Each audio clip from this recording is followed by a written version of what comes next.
or maybe you're waiting for your idea to be like something that, oh, Bill Gates can buy.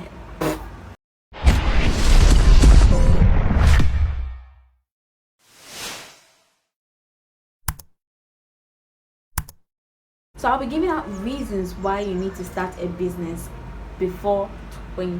And don't worry, this also applies if you are maybe in your 20s, you just clocked 20, it's fine.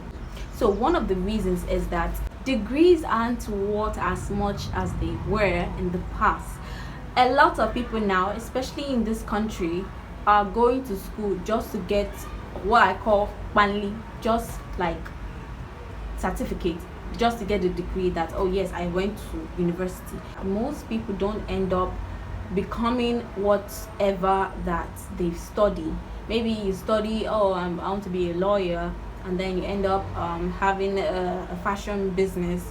I mean, there's construct difference. So you think that, oh, I have to go to school first, and then when I graduate, maybe you graduate like 24, and then you start whatever thing you want to start, or maybe you have a job, a white collar job, as people used to call it. White collar job is not the best option as of this century. You need to have something of your own, doing, like your handwork or skill, whatever skill it is, or you own a business, be an entrepreneur. You can even be working maybe like a 9 to 5 and also have a side business or something. Don't wait until you're like 25, or maybe you come out of secondary, you come out of university. Do it while you're young, while you had the idea. Start. Reason number 2 is that you don't have to overanalyze things. I mean, as a young girl growing up, decisions that you make, you don't have to overthink it like an adult. If an adult wants to make a decision, they will have to think their life, everything about it. And then if instead of them to take a leap, they'll end up like wanting to find an easy road. But as a young person, you're more likely to take risks. You're less likely to overanalyze things. The third reason I would say is that your energy level is way too high. Like it is so, like that's like your highest point. Even in your 20s, of course, it's still, as long as you're in your youth, even while you're still in your teens, the ideas, the energy, the adrenaline to do something, to keep pushing. You don't get tired. You don't be like, my back is aching me, or I'm having waist pain, or this and that. You just keep moving. Number 4 is that you have more time to try out different things. Maybe you have an idea of something you want to start, and it doesn't work out at first. It's not the end of the world. You just started and you're still in your early age. Of course, you can't give up like that. You still have more time to try out new things, and that will enable you to try different things to see what works for you. And maybe when you discover what works for you, then you'll be like maybe in your 20s, your mid-20s or 30s, and you'll be well established, and then things will just flow easy. Like you know what works and what doesn't work, because you've tried it. You've tried. Like I always say this, you don't say you can't do it if you haven't tried it yet. So if you're saying that, oh, I can't play basketball because the energy is way too much for me, have you tried it? Or maybe there's some skill that you'll be like, oh, I don't think I have the skill for maybe decoration or interior design, or maybe cook, because I can't cook. Have you tried?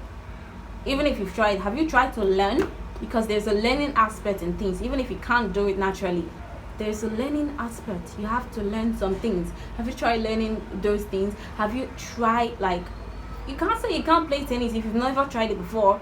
Like, now I'm making YouTube. I always thought that, oh, I can't do YouTube because a lot of people are out there, and I don't know if it's for me, this and that. But now this is what I'm doing, and I am okay, I'm free with it, and I'm good to go with it, and I love doing it, and I feel content because I tried it. It's better to try than not to try at all. So being young enables you to like have that opportunity to try many other different things and see what works for you. Number 5 is that there's extra safety for you. I'll put it in this way. So you have less responsibilities to look out for. You don't have to pay rent. You don't have to, pay bills and pay your school fees and do some, like, just the minor thing you want to do for yourself, you can do for yourself. But regarding all those bigger, responsibility, or look after a husband or wife or kids, you are like still the baby, the kid, the one that you're taking care of. So you don't have to worry too much about it. If you look at adults now, many of them, they overthink because of the loads of responsibility they have to take on. And I wish I even started doing the things that I'm doing long time ago. Like the moment I had the idea, I wish I started doing it at that moment. Number 6, there is no perfect timing. Waiting does not make the greatest entrepreneur. Starting did. That's a quote, like a quote, and that makes sense. Like, I wrote that down because I love the quote. It makes a lot of sense. It's not like I'm not trying to do motivational speech or whatsoever, because motivational speak look, one thing I always tell myself is that movement. There is no perfect timing for it. It's not like, oh, waiting for the right time. Right time don't come. You keep waiting for the right time. You keep procrastinating. Like, if I want to do a YouTube video maybe today, I'm like, oh, I know there's no sun, there's no light, the audio quality, this and that. What will I do? I don't have an idea of something. Like, I should just, like, once you pick up your phone, I noticed something about me, that if I don't have any idea of what to do, or maybe any content to create, once I pick up that phone and start recording, even if I know nothing to do, maybe I'm just playing around, just videoing myself moving around, things are going to pop in. Like, I'm going to get idea of something to do. So there is no perfect time. You don't have to wait till you have the perfect settings, the perfect capital, like amount of capital to start. You can start small. Or maybe you're waiting for your idea to be like something that, oh, Bill Gates can buy. There's no perfect idea, okay? You might think, let me tell you something. Having an idea is not always going to be like bingo. You're going to contradict yourself. You're going to doubt yourself. Like, some people, like, I have experienced that before. I've experienced it. I have had ideas and be like, oh, am I sure I'm having something reasonable? Is it reasonable? Like, me think of that? Like, no. Don't do that to yourself. Don't do that to yourself. If you think of something, cherish it. See it as like a gold.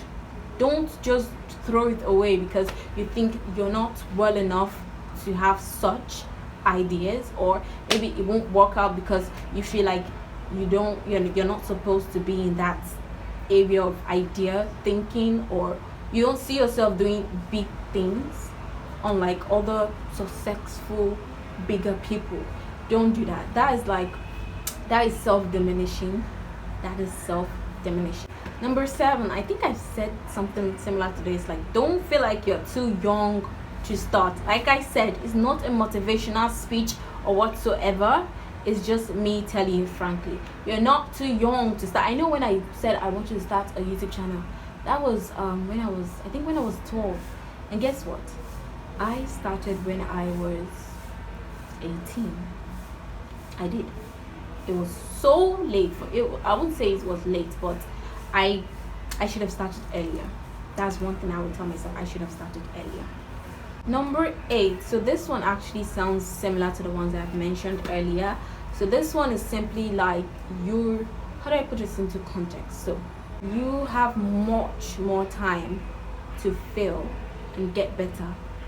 I know some people will be like, oh, failure is not good, failure is bad. Some other motivational, people will say, oh, you have to fail, learn, get up, start moving, this and that. I'll be honest with you, failing is not nice, it's not sweet, it's not good. Like, of course it's not good. People say it's good. It's not a good thing to fail. You won't feel good. It doesn't feel good. It doesn't feel great. It doesn't feel encouraging. Once you fail, you feel so down. Like, I've failed at so many things I've tried to start up, and it was not nice. It was not nice. You failing by this time, like when you're young, it's even better, because it will enable you better your skills and know the things that you fail at for you to improve on them. Like, you have more time. You have more time compared to somebody who's 60 years old. Number 9. So I saw this somewhere. Freddie goes to K Cloud Accounting. So it says that older entrepreneurs like to support young entrepreneurs. which is true. Looking at the economy, looking at things, like you would know that for sure that people, like, trying to give an example. Remember somebody like Tony Elumelu Foundation? Yes, that's a great example. So you starting out early and people hearing about, oh, this is what I do, this is what I'm into, support my business, this and that, maybe, whatsoever. People love to hear that. Like reasonable, sensible people love to hear about something like that, and they're so willing.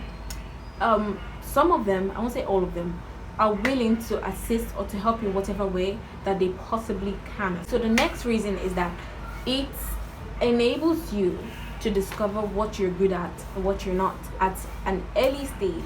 It's really, really important for you to discover your strengths early on than later on in life. Like when you discover your strengths and weaknesses, you'll be able to differentiate them and know, okay, this is what I need to do to improve myself. Maybe it's reading books, self-investment and self-investment is really, really important. And the last one that I love to give is for you to know that there is no perfect idea. You might be waiting for the Big Bang Theory, the big idea to pop in and make you millions or this and that. Oh, you want to solve the world crisis. I mean, that's good. It's good if something like that should come up. However, I'll say this. You can't wait for you to have the perfect idea or the perfect setting. Your idea will not be 100% at first. It might be just 40%. You may just have 40% of the idea. It's incomplete. One thing you need to understand is that okay, I need to light this up. So one thing you need to understand is that once you have the idea, you need to move. And when you're moving, more ideas keep flowing in. Have you ever wondered why successful people keep pushing out new products, new businesses, new this, new that? Like if somebody started a business and they start selling, maybe you're selling wigs and people are buying, of course you keep adding more, pushing more. Or maybe you're running ads on Facebook and you're getting customers, you keep paying more money for those ads. I don't know if you get what I'm saying. Once you start, more ideas will keep coming in. You don't have to wait for the perfect timing, the perfect idea, the perfect capital, the perfect setting. This is not a motivational speech. This is a reality check, for sure. So I'm not saying that I did all those things and that I am, top notch or something like that, or I didn't do all of those things. I procrastinated. Like I am the head mistress of procrastination. That is what is going down here now for me. I'm still working on myself. I'm still working on some things that I need to put into action, because I wait for no man. Don't follow those people that will say, what do you need this? I'll say, what do you need money for? You're too young. You don't need that. You don't need to be focused on that. Well, there's a truth to it. You don't need to be focused on money.